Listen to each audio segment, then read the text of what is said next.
I'm Jackie Lucky, your financial planning maestro. This series of podcasts is aimed at financial planning professionals and also those who are looking to enter the financial planning profession. We will be talking during the podcast about all things certified financial planner certification related, talking to other CFPs around the world, and also we will be dropping in on some new entrants who've just entered the financial planning profession, and we'll be checking up along the way on a regular basis with them to see how they're getting on. I hope you enjoy today's podcast.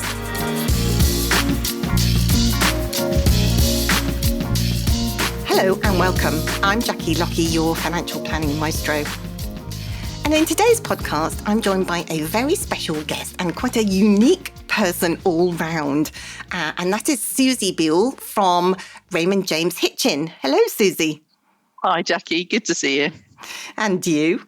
And you are one of the very early adopters, a wealth manager, a discretionary manager who has recently gained your certified financial planner certification, aren't you? That's right. Yes.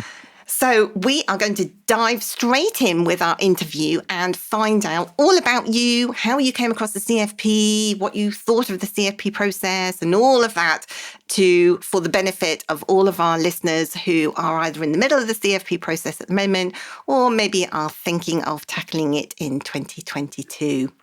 So I'm going to start off by asking you about how you came across the CFP and why you decided to undertake it yourself. Yeah.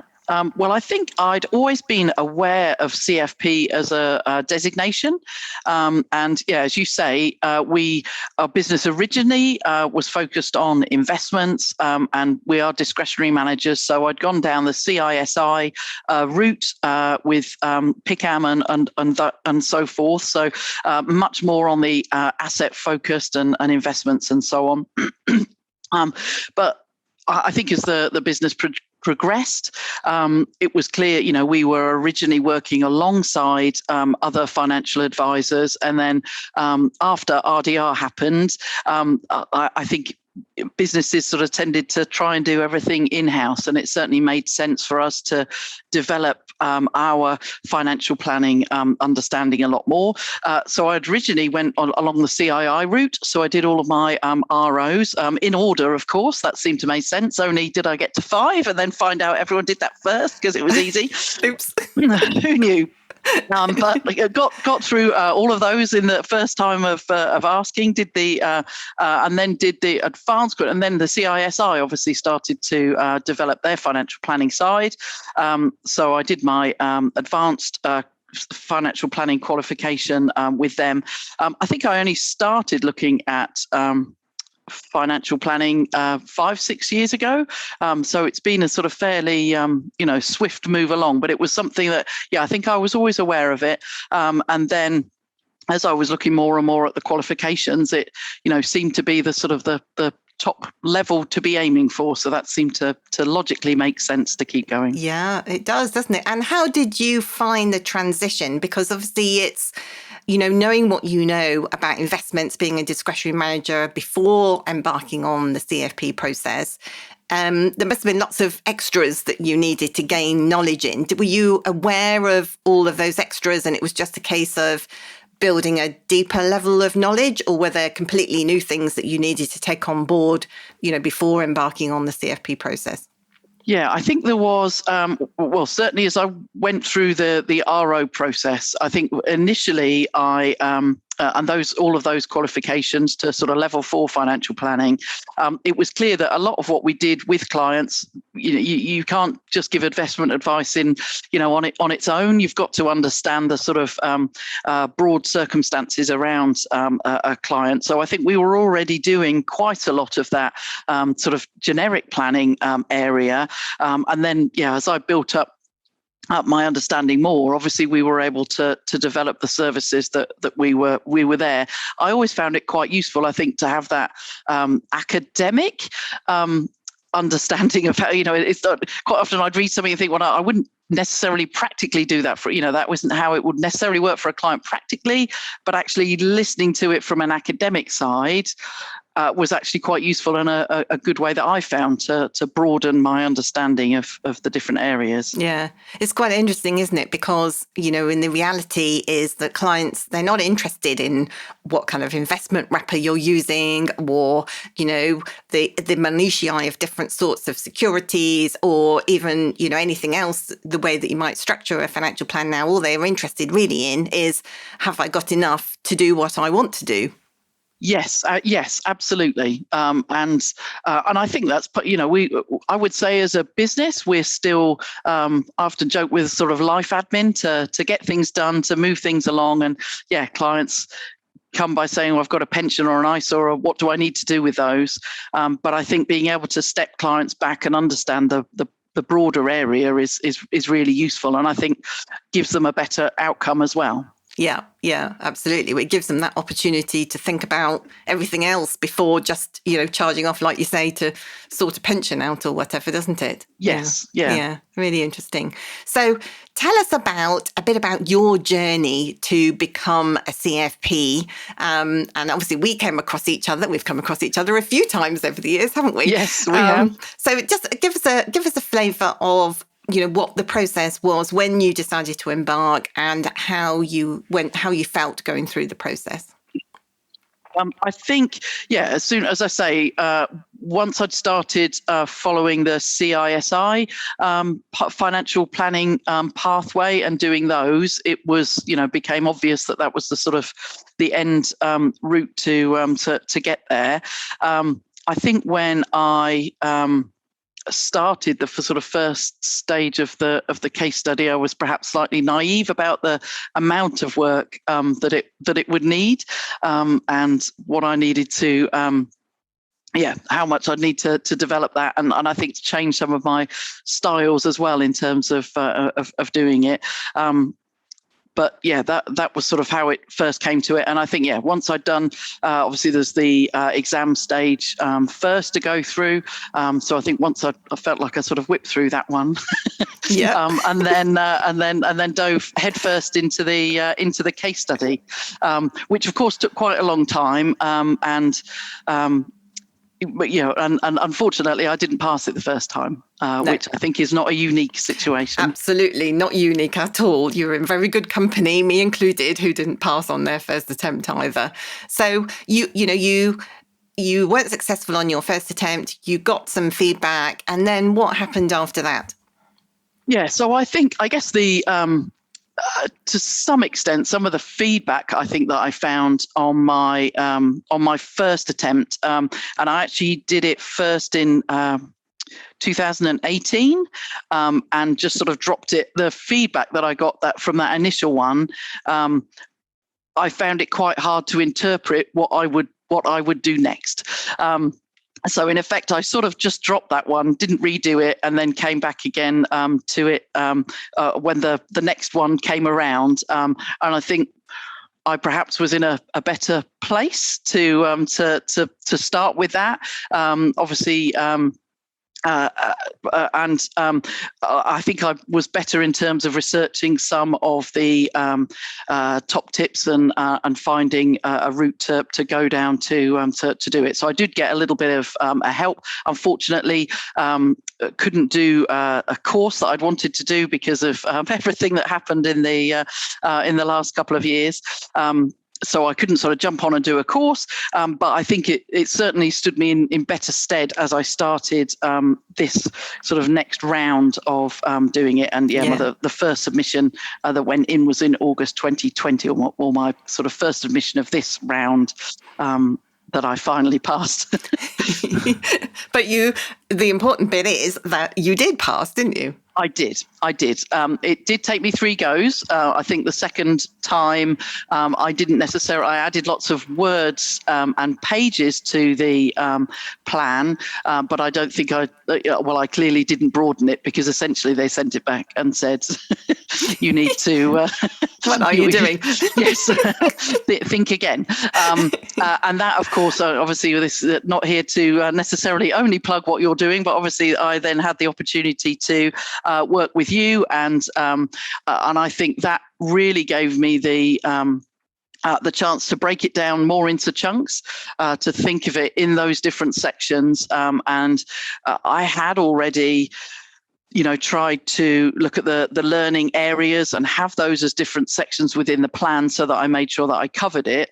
But I don't think, I wasn't originally, really putting the breadth of information into each section to be able to pass, which clearly once I had then added that extra information, it was successful. You were successful. Well, congratulations. All your hard work and determination's paid off after all, 2 years, 3 years after initially starting it. Yes. And so how does it feel now to become a certified financial planner?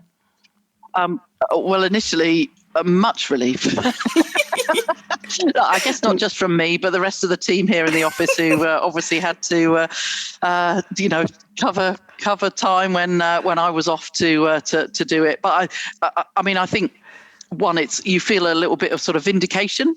Yeah. At the work that you've put in and the time that you've spent doing it, and I guess to some extent, actually, I do.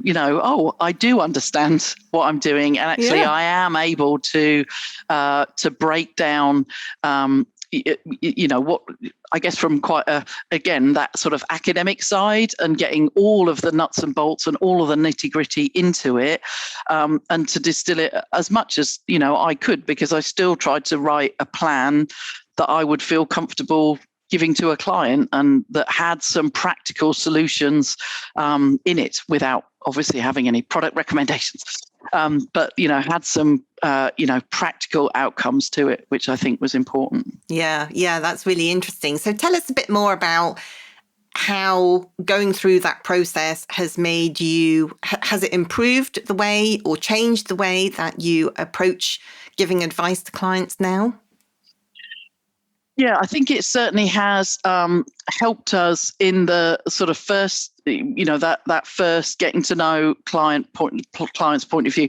In a sense, I think it's changed some of the our initial processes before we talk to a client. Originally, the clients would always come to us with a sort of blank sheet of paper, as it were, and we'd go through our discovery meeting, finding out everything about them.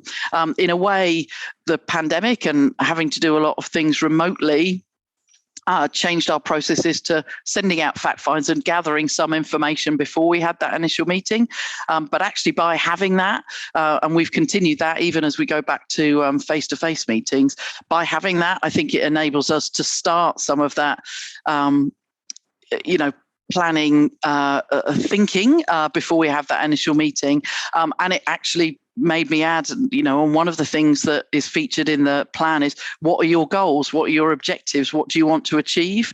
And I think perhaps as investment, coming from an investment side, we maybe don't ask that. It's, how much do you want it to grow by? And it's going to, and we'll work hard at that. But actually, to make clients think of the benefits that they will get from their finances and what they will get, whether they're big or small.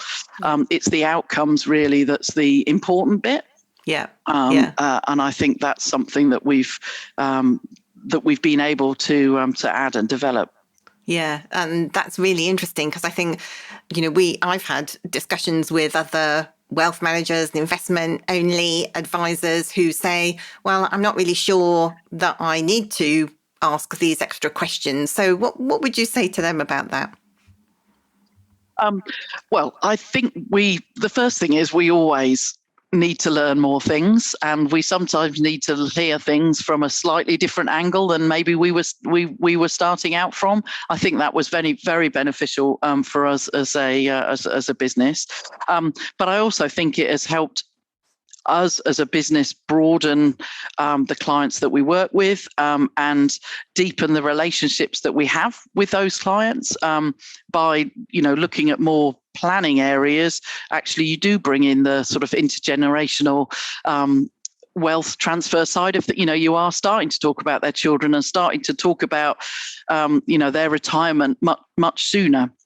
Actually, I think because we have some clients, actually, I spoke to a client, she's been a client for more than 10 years, but way before we were dealing with pensions directly. So, when I'd first spoken to her, we're managing her ISA. We weren't looking at that side of it. And she actually said on the meeting, actually, I've never talked to you about my pension, should I? And obviously that was a huge sort of wake up moment. Obviously, all of the new clients that we know, they come to us talking about clients, but a lot of the clients just saw us as the investment managers, but actually being able to do a much broader service for them is much better. People don't want to be going in lots of different directions. To be able to have it all looked after by one person who they can trust is a much better service that we can provide. Yeah. And I think that must give your clients such an enhanced experience, because they can, know them already. Like you say, you've known some of them for, decades. 20-something years, yes. Yeah, absolutely. And, you can get to know them at a deeper level about what their desires are, because essentially the investment side of it is the driver, isn't it, that's going to get them where they want to go, to help them achieve their objectives. But it's really important to delve about in what those objectives are to, perhaps a different level. Yes, absolutely. And I think for them to see the possibility of what they can do, and we have had several clients who've been like, oh, so I could retire, or, oh, actually I could change and I could go and do this. And sometimes I think sort of almost giving clients the permission to say, actually, you could do whatever you want right now. You're on track to achieve what you want to.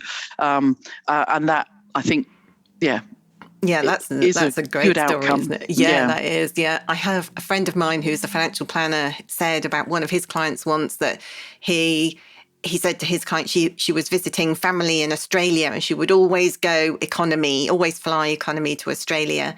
And he kept saying to her, the plan is sufficient that you can turn left instead of right when you get on the plane, and go business or go first class if you want to.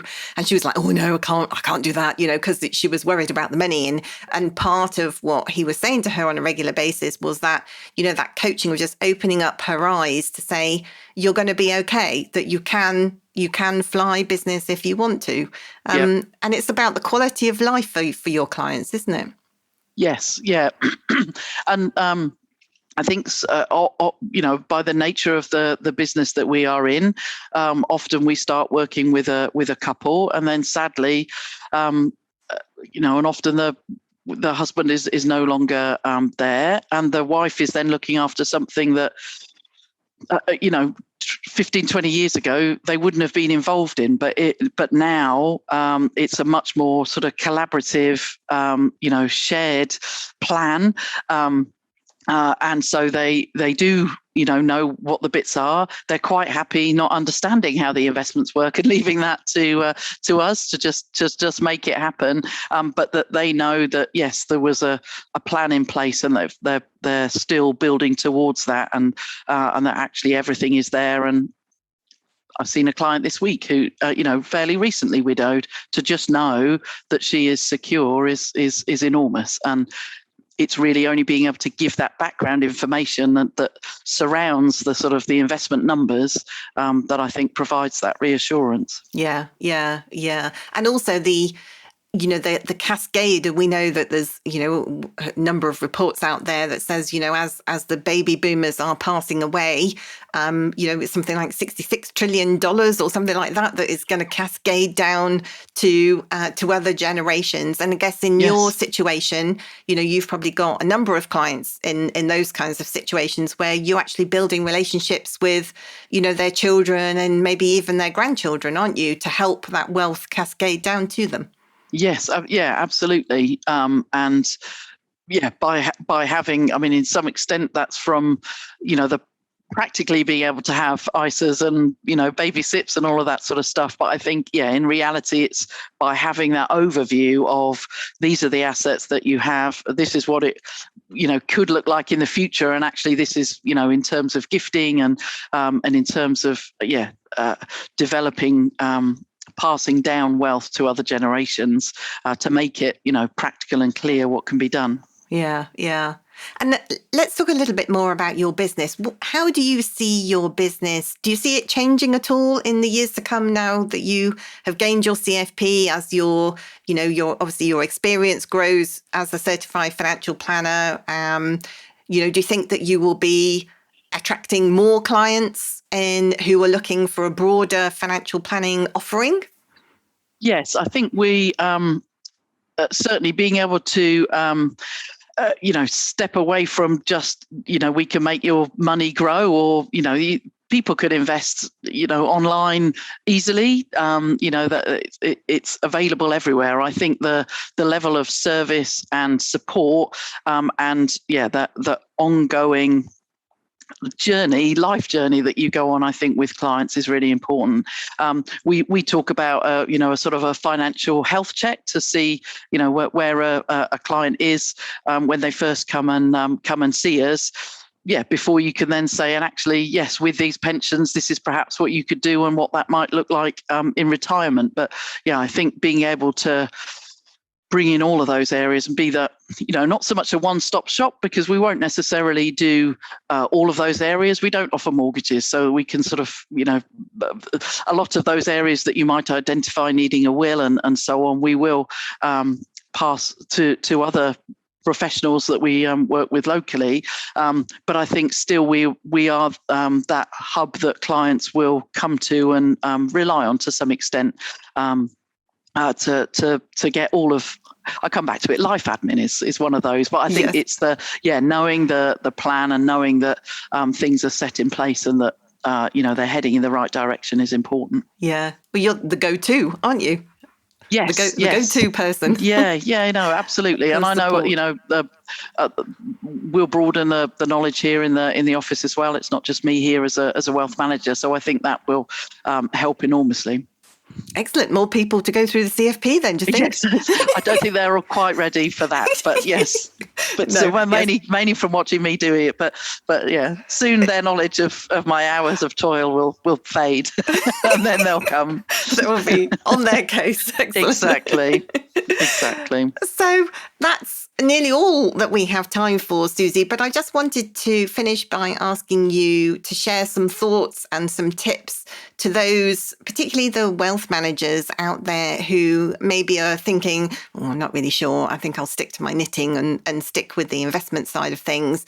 What would you say to them about maybe embarking on the CFP? Is it worth it? Should they do it? Do you have any tips for people sitting on the fence at the moment?